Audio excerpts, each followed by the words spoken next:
Welcome to today's session, ICT and Teacher Education.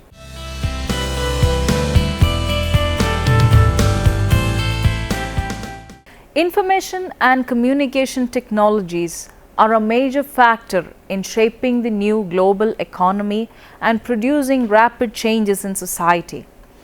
For education to reap the full benefits of ICTs in learning, it is essential that pre-service and in-service teachers have basic ICT skills and competencies. Teacher education institutions and programs must provide leadership for pre-service and in-service teachers and model the new pedagogies and tools for learning. They must also provide leadership in determining how the new technologies can best be used in the context of the culture, needs and economic conditions within the country. To accomplish these goals, teacher education institutions must work closely and effectively with school teachers and administrators, national or state educational agencies, teacher unions, business and community organizations, politicians and other important stakeholders in the educational system. Teacher education institutions also need to develop strategies and plans to enhance the teaching learning process within teacher education programs and to assure that all future teachers are well prepared to use the new tools for learning. As noted in the UNESCO World Education Report, Teachers and Teaching in a Changing World, UNESCO 1998, the young generation is entering a world that is changing in all spheres: scientific and technological, political, economic, social and cultural. The emergence of knowledge-based society is changing the global economy and the status of education. There is growing awareness among policymakers, business leaders and educators that the educational system designed to prepare learners for an agrarian or industrially based economy will not provide students with the knowledge and skills they will need to thrive in the 21st century's knowledge-based economy and society. The new possibilities exist largely as the result of two converging forces. First, the quantity of information available in the world, much of it relevant to survival and basic well-being, is exponentially greater than that available only a few years ago, and the rate of its growth is accelerating. A synergistic effect occurs when important information is coupled with a second modern advance, the new capacity to communicate among people of the world. The opportunity exists to harness this force and use it positively, consciously and with design in order to contribute to meeting defined learning needs. As is the case for other sectors of the wider economy and society, education will need to come to terms with the new technologies. This could require substantial public and private sector investments in software research and development, purchase of hardware and renovation of schools. It will be difficult for national policy makers to resist finding the necessary resources, whatever their sensibilities, for expenditure on education, although without international cooperation and assistance, the poorest countries could fall still further behind. Parents and the public at large, in industrial countries at least, are unlikely to accept for too long the notion that education should be less well equipped with the new technologies than other areas of social and economic activity. The challenge confronting our educational system is how to transform the curriculum and teaching learning process to provide students with the skills to function effectively in this dynamic, information-rich and continuously changing environment. The technology-based global economy also poses challenges to countries as national economies become more internationalized with the increasing flow of information, technology, products, capital and people between nations. This new economic environment is creating a new era of global competition for goods, services, and expertise. All of these changes are producing dramatic shifts in the political, economic, and social structures of many countries around the world. In industrialized nations, the economic base is shifting from industry to information. This shift also demands new knowledge and skills in the workforce. ICTs have changed the nature of work and the types of skills needed in most fields and professions. While they have on the one hand created a wide array of new jobs, many of which did not even exist 10 years ago, they have also replaced the need for many types of unskilled or low-skilled workers. For example, the new smart agricultural equipment using advanced digital and industrial technology is able to do the work previously done with a large number of low-skilled agricultural workers. In addition, new manufacturing plants are requiring fewer low-skilled workers. These trends pose new challenges to educational systems to prepare students with the knowledge and skills needed to thrive in a new and dynamic environment of continuous technological change and accelerating the growth in knowledge production. Education is at the confluence of powerful and rapidly shifting educational, technological, and political forces that will shape the structure of educational systems across the globe for the remainder of this century. Many countries are engaged in a number of efforts to effect changes in the teaching-learning process to prepare students for an information and technology-based society. The UNESCO World Education Report of 1998 notes that the new technologies challenge traditional conceptions of both teaching and learning, and by reconfiguring how teachers and learners gain access to knowledge, have the potential to transform teaching and learning processes. ICTs provide an array of powerful tools that may help in transforming the present isolated, teacher-centered, and text-bound classrooms into rich, student-focused, interactive knowledge environments. To meet these challenges, schools must embrace the new technologies and appropriate the new ICT tools for learning. They must also move forward the goal of transforming the traditional paradigm of learning. To accomplish this goal requires both a change in the traditional view of the learning process and an understanding of how the new digital technologies can create new learning environments in which students are engaged learners, able to take greater responsibility for their own learning and constructing their own knowledge. Thomas Kuhn suggests that revolutions in science come about when the old theories and methods will not solve new problems. He calls these changes in theory and methods a paradigm shift.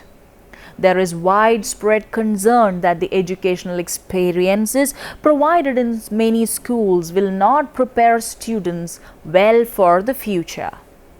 Many educators and business and government leaders believe that creating a paradigm shift in views of the learning process, coupled with applications of the new information technologies, may play an important role in bringing educational systems into alignment with the knowledge-based, information-rich society. The traditional view of learning process.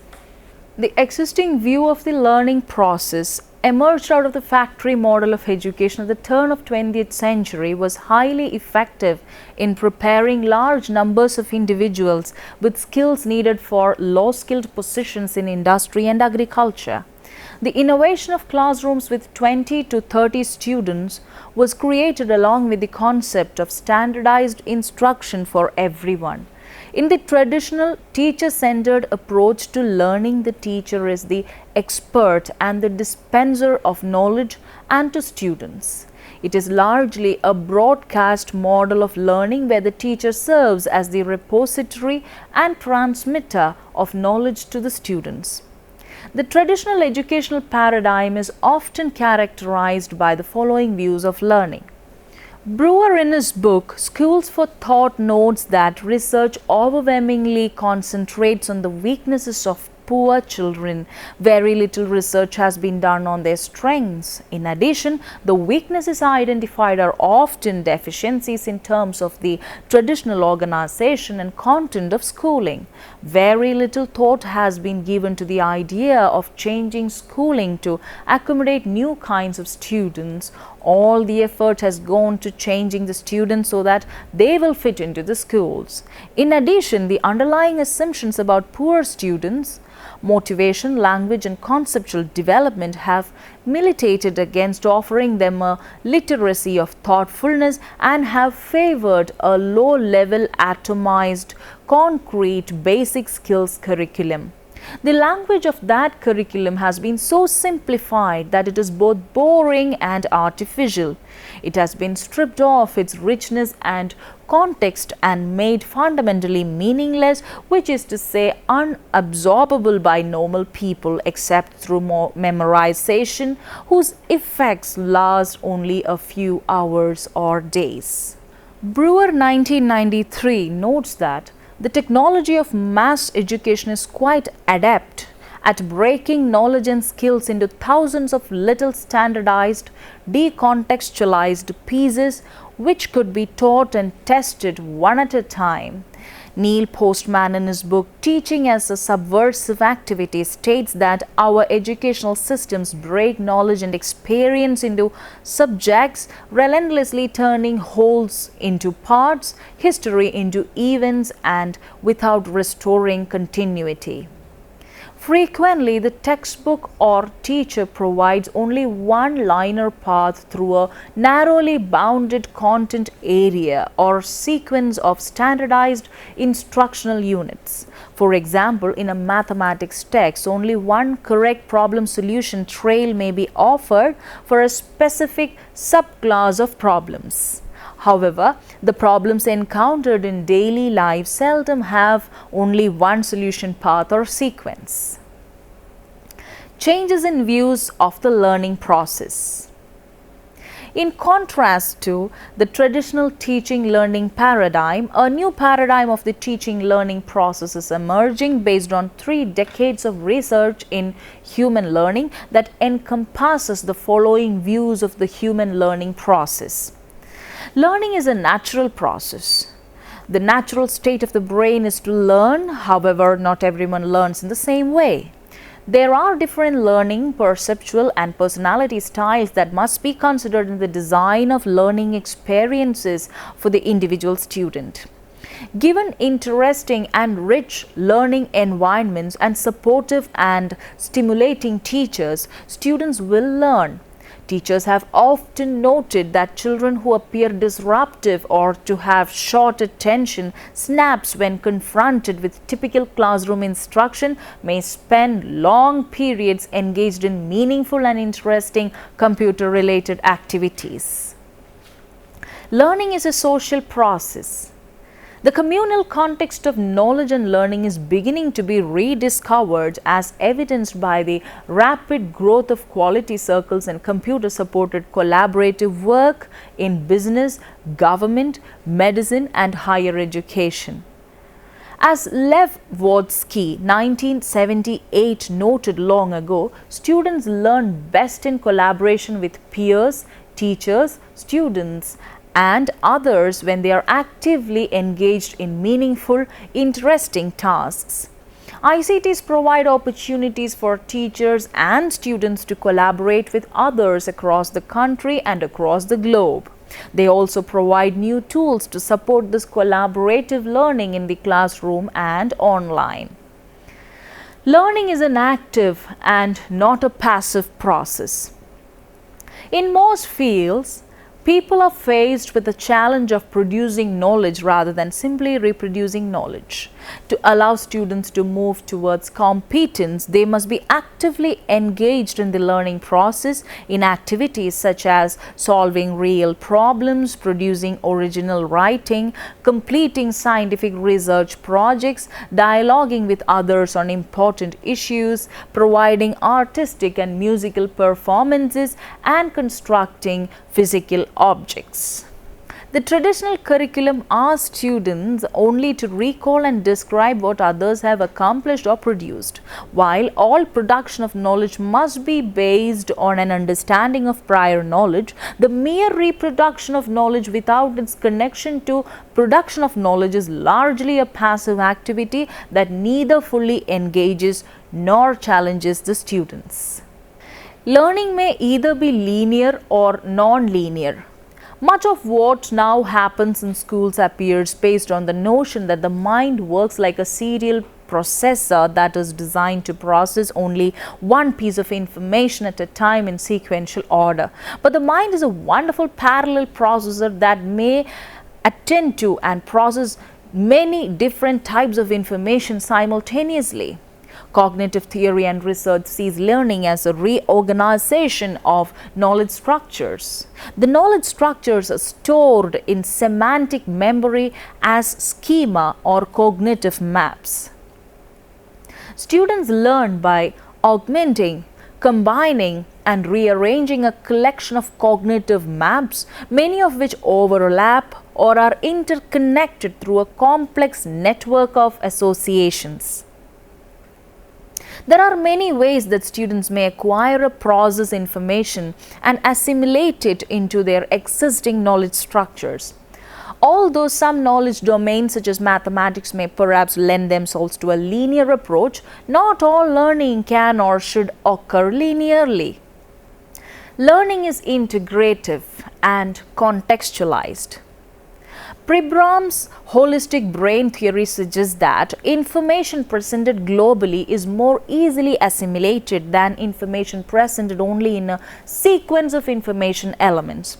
It is also easier for students to see relations and to make connections.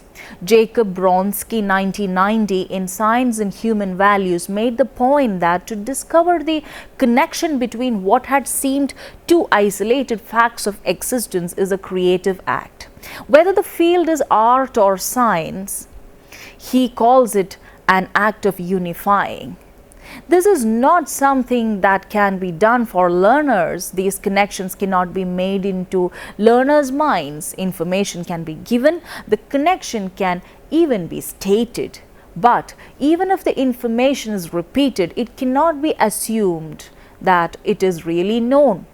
The learners must discover it for themselves. This is not to say that learners must discover everything unaided.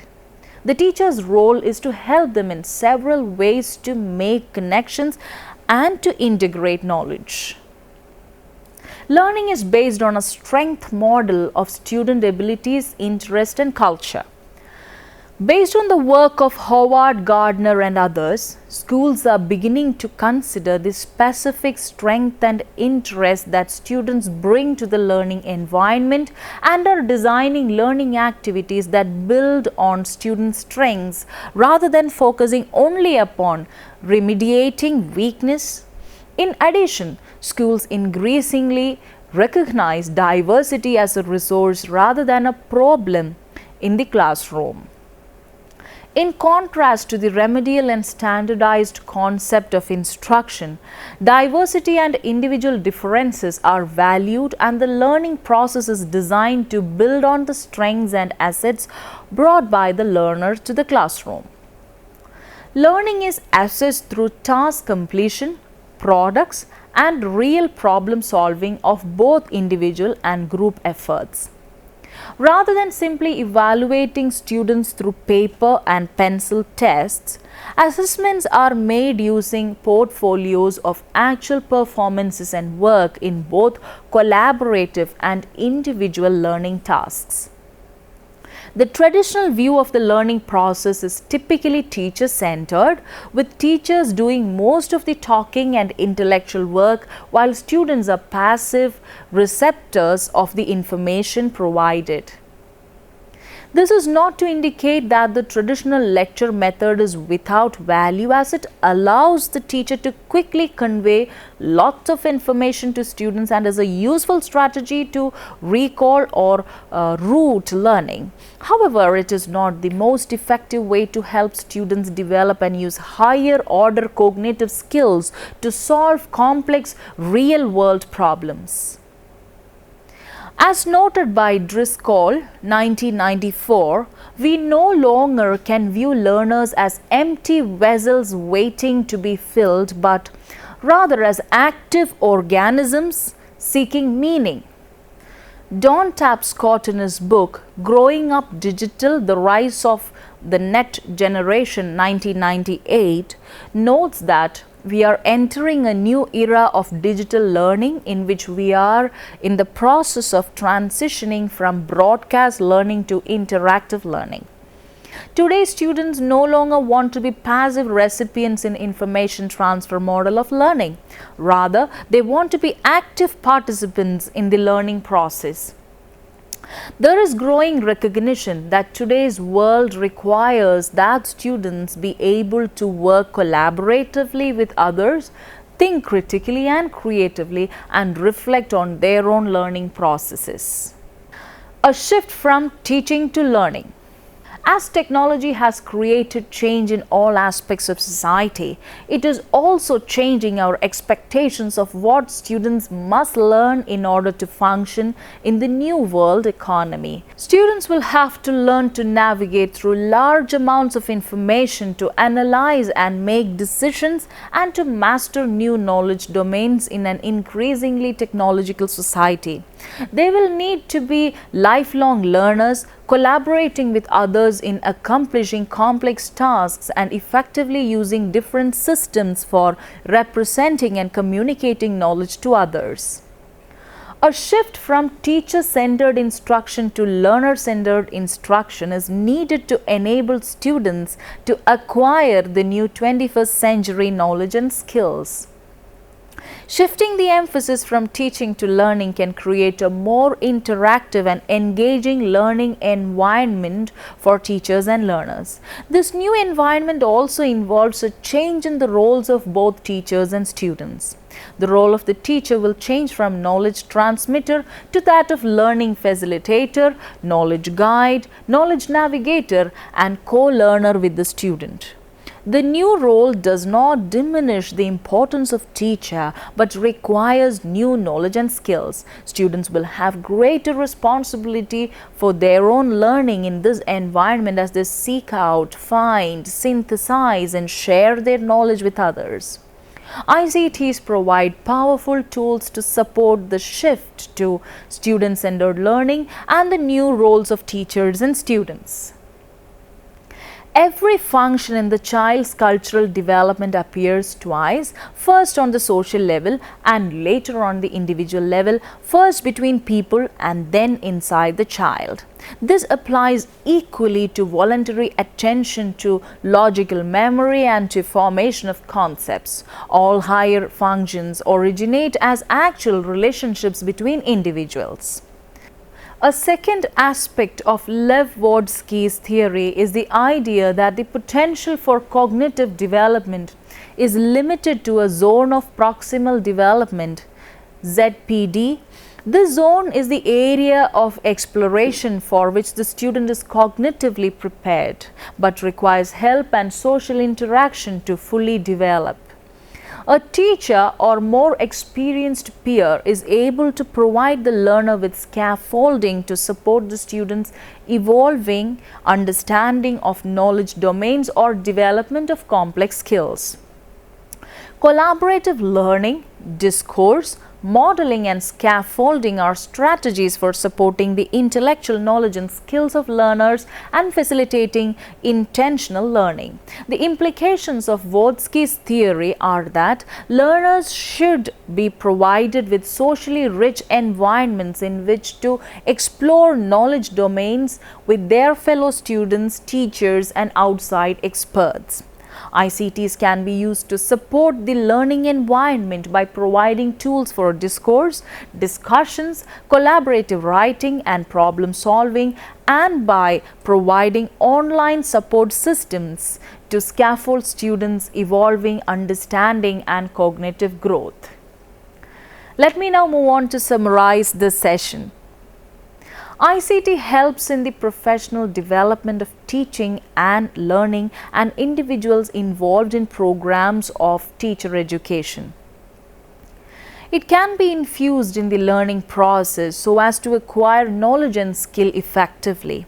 ICT provides access to resources so that teachers can apply new knowledge and skills that they have learned. Communication technology will be able to develop the capacity of teacher and teacher educator at the same time, strengthen the capacity of teacher educator, which is the fundamental requirement of effective transactional strategy. Ultimately, the power of ICTs will be determined by the ability of teachers to use the new tools for learning to create rich, new and engaging learning environments for their students. The UNESCO World Education Report 1998 notes that the challenge for ICTs in teacher education is to assure that the new generation of teachers as well as current teachers are well prepared to use new learning methods, processes and materials with the new ICT tools for learning. Thank you for watching this session. Have a nice day. Goodbye.